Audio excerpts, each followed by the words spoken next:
Good day. Welcome to Silver Linings, a special day celebrating Morrison Child and Family Services' 75th anniversary. Today marks the exact anniversary of the day Morrison was founded. Happy birthday, Morrison. I'm your host, Misty Markham of Markham Auction Agency, and I am so honored to return again this year to commemorate 75 years of impact. This monumental achievement can only be realized by the great work of this community of staff, generous supporters, and you. So thank you so much. We're so glad you're here. Before we begin, let's acknowledge the original people of the land where we are today. It's important to understand that the land where we live, work, and raise our families is on American Indian and Alaska Native land, stolen from its original caretakers, their rich and valued indigenous cultures harmed by colonization. Acknowledging this gives us the opportunity to open our eyes and hearts to the reality of the living descendants of these people who still live on this land, and to recognize their enduring presence. I'm coming to you from Portland, Oregon, which rests on the traditional village sites of the Multnomah, Wasco, Cowlitz, Cathlamet, Clackamas, bands of Chinook, Tualatin, Kalapuya, Malala, and many other tribes who made their homes along the Columbia River. Today, these same communities celebrate their heritage, showing resilience and tenacity that would be greatly admired by their ancestors. While it's important to verbally acknowledge the truth about the land we live on, consider what action-oriented solidarity means to you and your community, and support the demands from Native community leaders. Thank you. As we enjoy today's program, let's build community virtually. How? Just drop into the chat window to the right of the viewing window and drop comments, encouragement, and gratitude right there. It's also a great way to cheer on speakers and donors throughout the program. If you need tech help at any time, please call or text our helpline, 503-564-3044. At the forefront, Morrison's powerful goal fuels immensely impactful work, improving the lives of children and families. It's been a rough couple of years for so many in our community and for communities across the nation and beyond. But what remains certain is that Morrison has been and will continue to be a pillar of support. For 75 years, Morrison has been a place where children and families can turn to. And today, we're here to reflect on the strong foundation Morrison has built and celebrate the bright future ahead. To kick us off, it is my honor to introduce you to the people who help power this work. This organization and its 75 years of impact would not be possible without this community. Over these past 2 years, our staff and all of those who rely on us for assistance, treatment, help, have been very dedicated and brave to be able to keep working together, to keep helping one another, staff to staff, and our staff helping kids and families through what has been undoubtedly something none of us were fully prepared for. And that is, how do you do things differently in a hurry and do them in a way that'll be good and useful for an ongoing period of time. So I'm very proud of our staff as we approach our 75th anniversary as an organization and how they have really met the needs.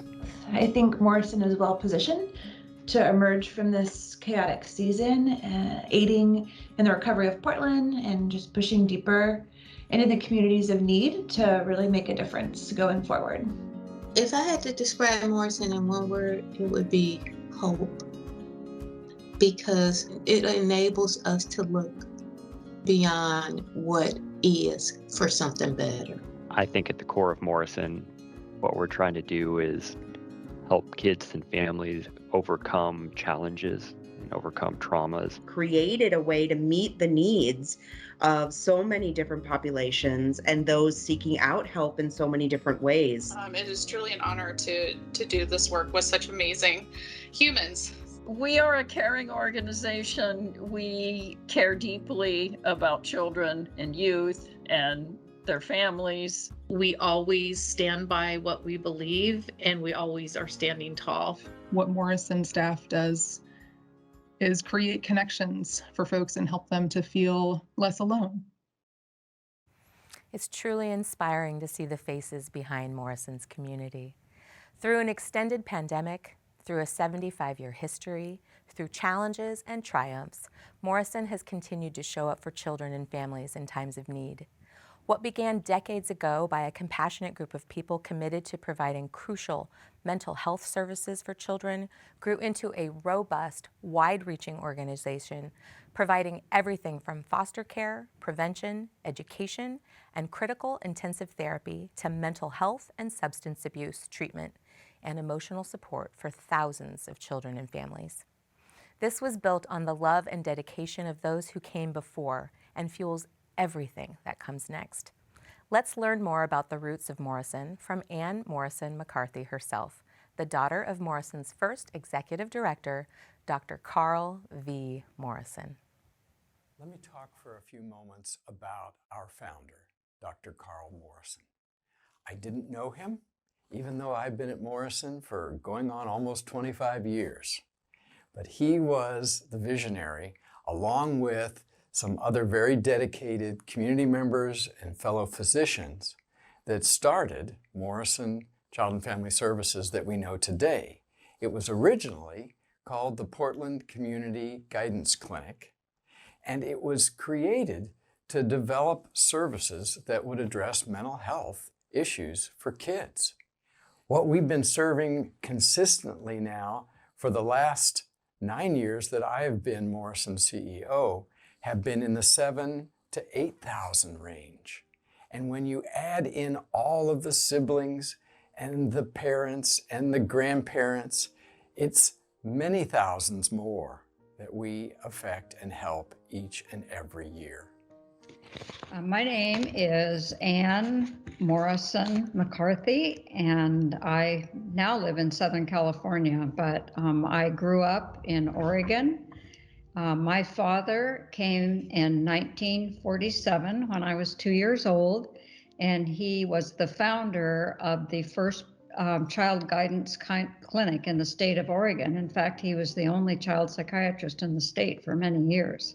Sometime around the early 1940s, they decided that, in fact, children were really different than adults when it came to dealing with emotional problems.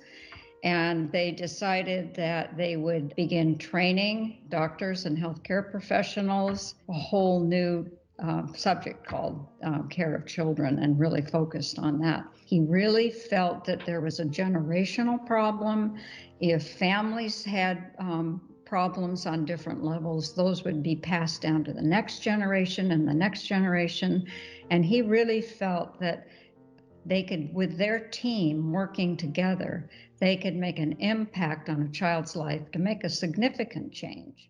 Besides being very kind, he was a very determined person. He was not naive. He did not think that things could be perfect. He didn't go for perfection in life, but he always felt that things could be better. And that's something that has stuck with me, is that you just never stop looking for a solution.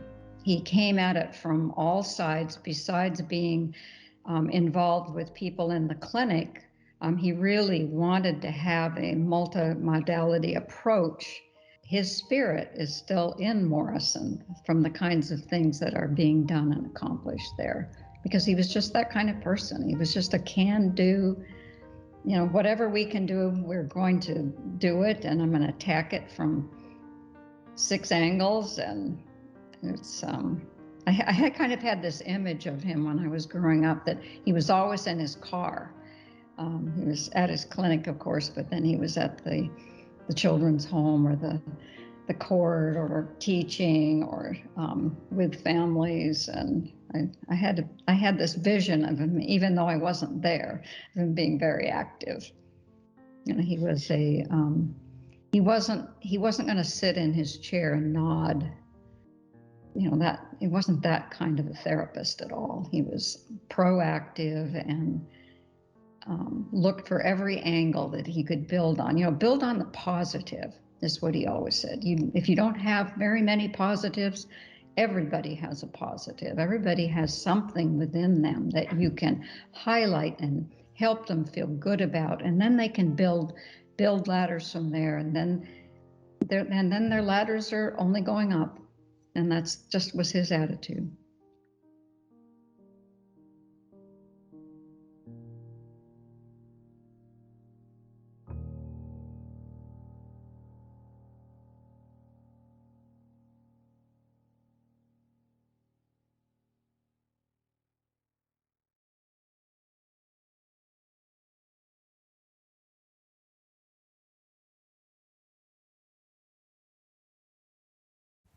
Thank you, Anne, for reflecting on your father's dedication to Morrison's mission and for your optimism for his legacy.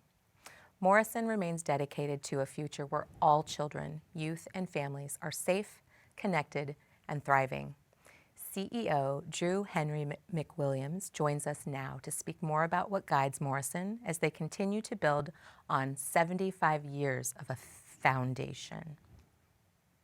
I want to tell you a little bit about our journey that I've had the privilege of being a part of when I came here. Approximately 23 years ago from right now, we created what we called at that time a Cultural Competency Committee.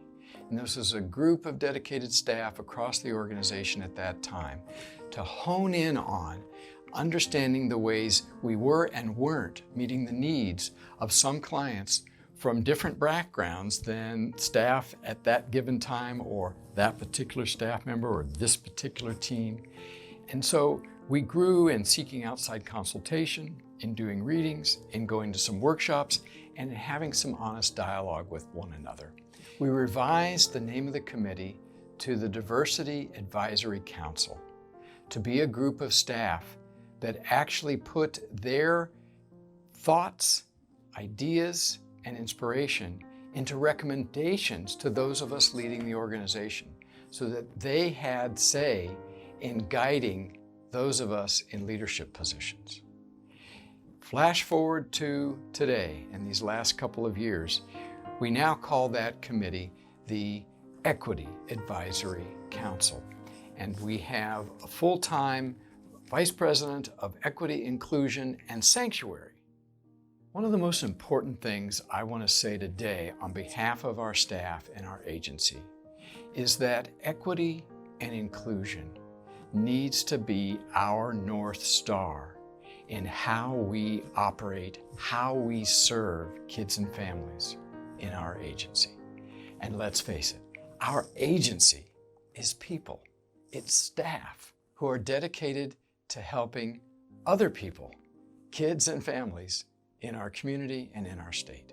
A challenge for all of us across the globe is to do what we're doing at Morrison and others are doing in their organizations, is to mean what you say.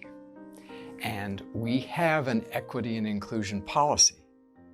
Any policy is only as good as you are setting goals and then holding yourself accountable, asking others to help hold you accountable for actually making progress with those goals coming out of our policy.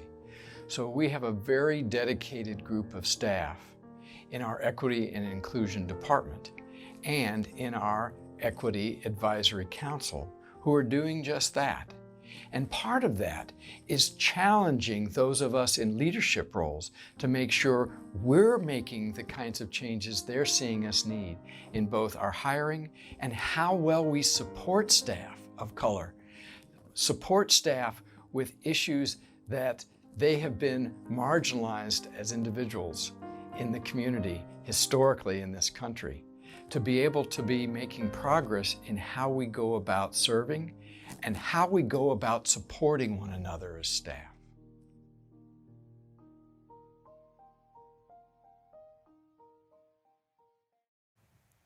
Thank you, Drew, for your thoughtful leadership and vision. It's remarkable how far Morrison has come, and it brings me such hope to consider its future.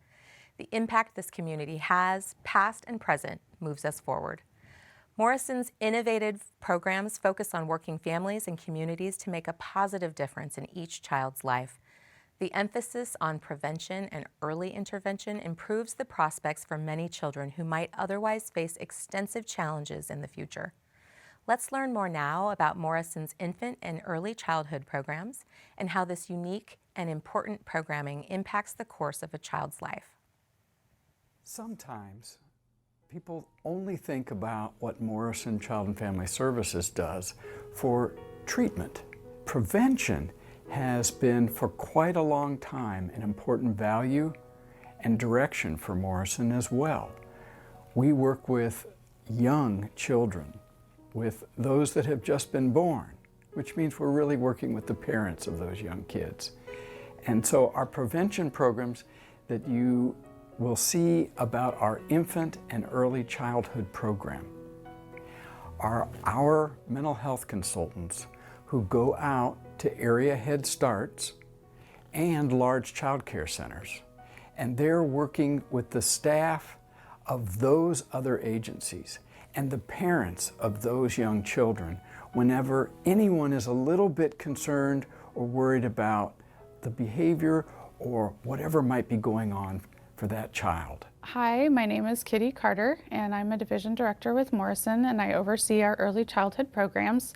I'm so excited to get to tell you about our early childhood services and why they're so vital for our community. Last year, we served 117 children, and we provided over 1,300 home visits where we provided parenting education, where we provided resources, and we also provided virtual parenting groups to families. We want to help identify if there's any mental health concerns or developmental issues early on, because that helps kids be able to be more successful for the rest of their life. Those early childhood investments pay off in the long run. We need to learn how to bring our best self into our school environments, our work environments. So those kind of outcomes and being able to stay calm and regulated and being able to communicate our feelings are lifelong skills that can help us for our whole life. Like all the trainings we had about how to control your emotions, how to cope with stress, all the wellness activities that we did, the grounding activities really helped me to share with my parents. And I'm very thankful for Katie for taking her time to work with us, and all the meetings that we had each time.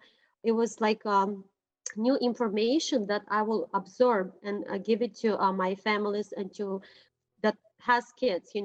I'm a mom myself, and lots of the activities that we did as a team, first of all, I took it to myself in my house with my kids, and then I pass it on to the families that I work.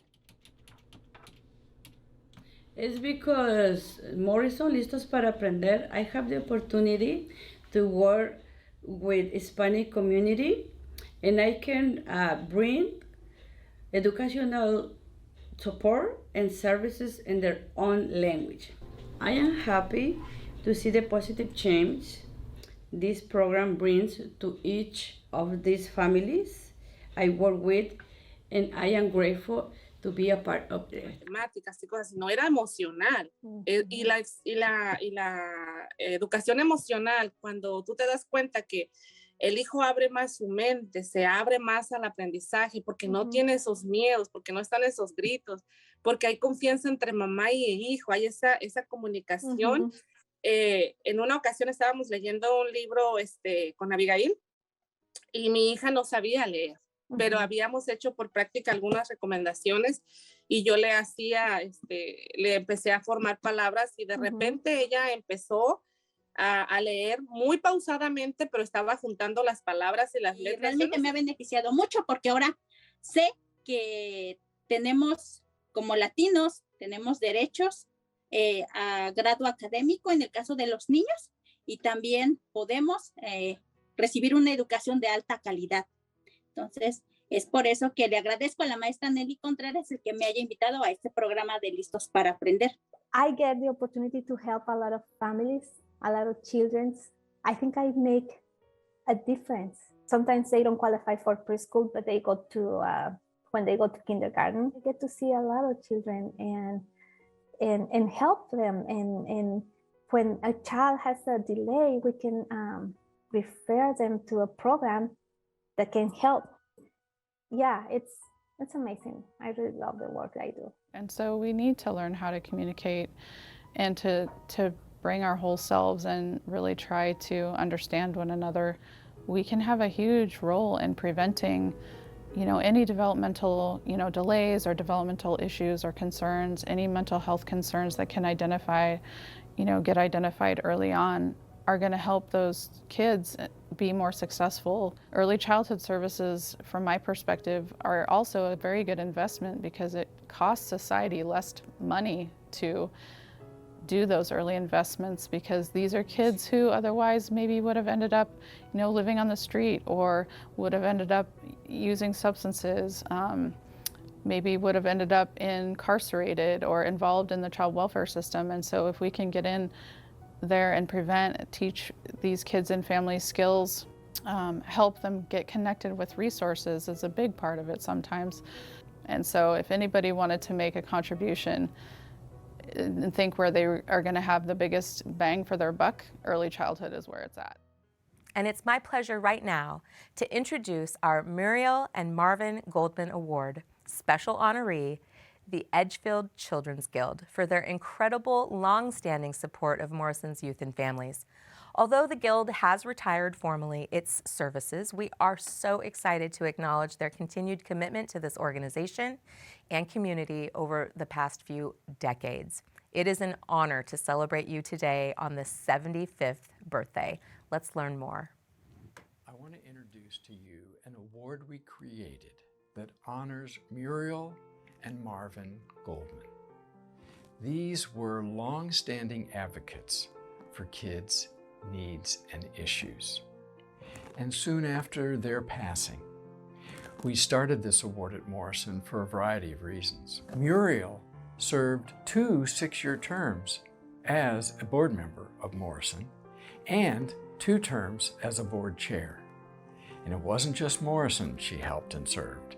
It was the entire community and state for over 4 decades in advocating for kids' needs. This year is an extra special year, our 75th anniversary, and it's quite fitting that we are awarding the Goldman Award to the Edgefield Children's Guild for their long-standing, outstanding support of the kids and families served at Morrison.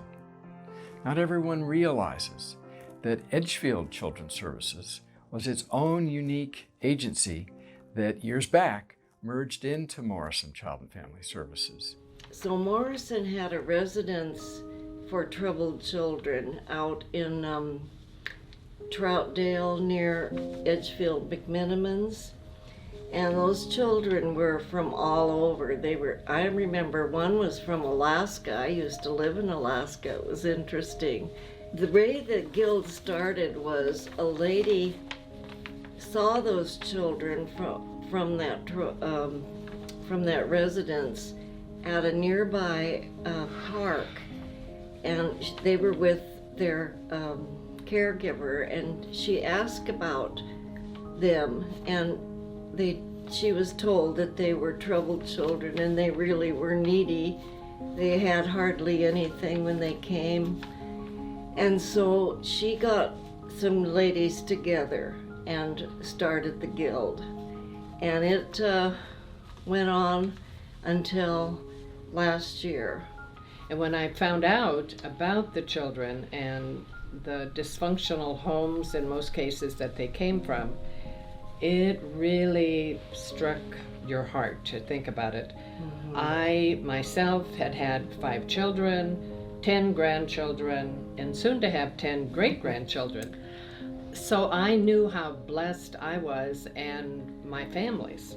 And then to hear about these other children, it really broke your heart. And knowing that we could do something for them, it was maybe even selfish on my part because it made me feel so good. And we had so much fun doing it.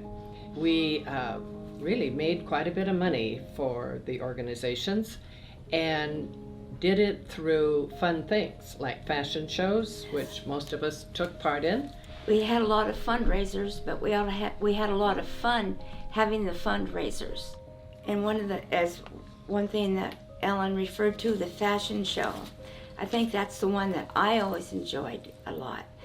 we would pick up particular retail outlet, say like Chico's, and we would have a fashion show and show all the fashions from Chico's. The children wrote us thank you notes. I mean, it was the sweetest thing.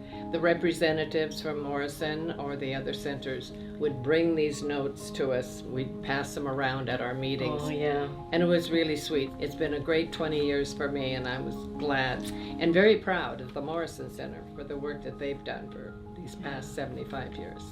Last year, the guild finally ended because a lot of us were getting elderly and a lot of us were not able anymore, and a lot of us passed away actually.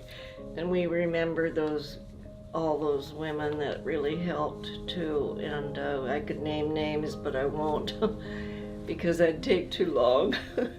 It was a good way to help those kids, and I'll be forever grateful, and I'm sure you all will, you know. Well, we are for sure. And we do need to congratulate the Morrison Center, to wish them well for another 75 years at least. They've done a beautiful job, and we're just happy to have been a part of that in some small way. We'll have a big Thank coffee you, party. Morrison. Yeah. In appreciation of your commitment to helping children and families in our community. Goldman Award presented to our Edgefield Children's Gift. That's beautiful. I think we ought to give it to Thank St. you Edmunds very so often. much. We could. And thank you That's for what I all think. that they do, Yeah, isn't that all gorgeous? that Morrison does. Beautiful.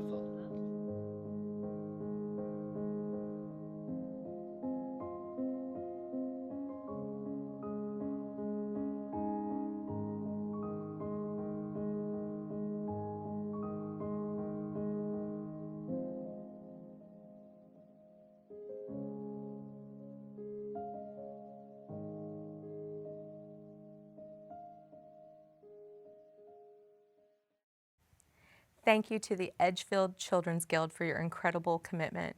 Aren't they so sweet? Your heartfelt support of this community has impacted many children and families over the years, and we thank you. We also would like to take the time to thank our incredible sponsors who make this work possible.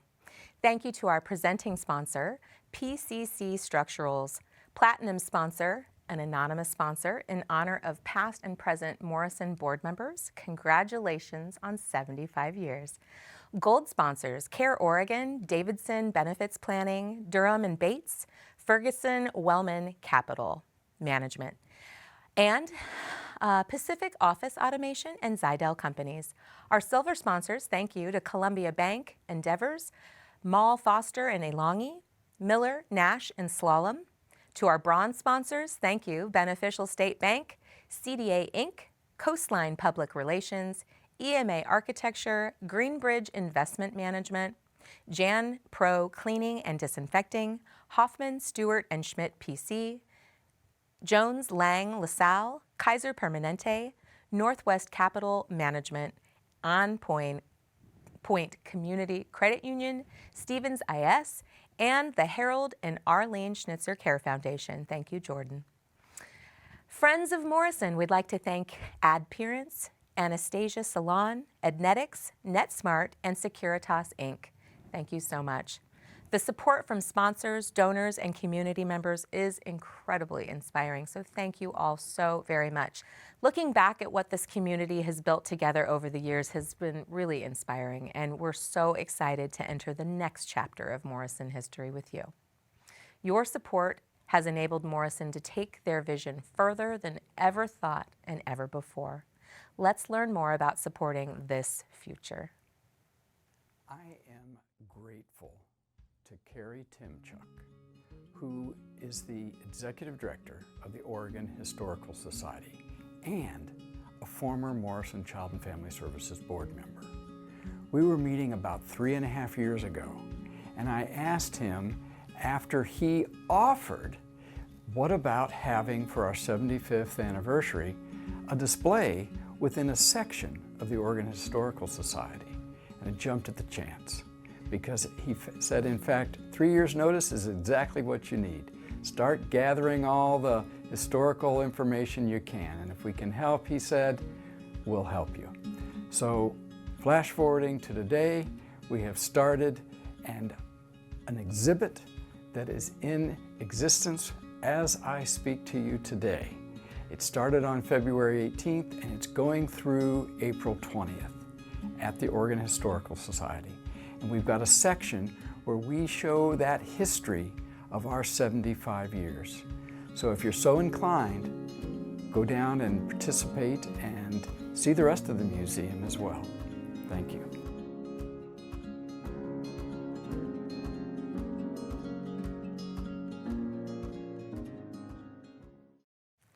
We hope you are as inspired as we are to continue the incredible work of Morrison. What a wonderful afternoon we've gotten to spend together. Thank you. Our sincerest thank you for being a friend of Morrison and for supporting the work we do to help more children and families in our community thrive. Before we say goodbye, let's take one final look at the giving thermometer. I'd like to thank Chris Godding for a $150 gift that came in during that last break. Thank you so much. Thank you to everybody who has given and to everyone still donating. And for those of you who already have, and a big thank you to our production partners at the AV department who make this virtual gathering flawless and possible. The program you just watched will now live here as a repeating video. So share the link with your friends and family so they can watch it and continue donating online even after we're done. Thank you so much for being here and showing us what's possible when we look out for each other. Have a great day. Again, I'm Misty Markham. I look forward to seeing you next year.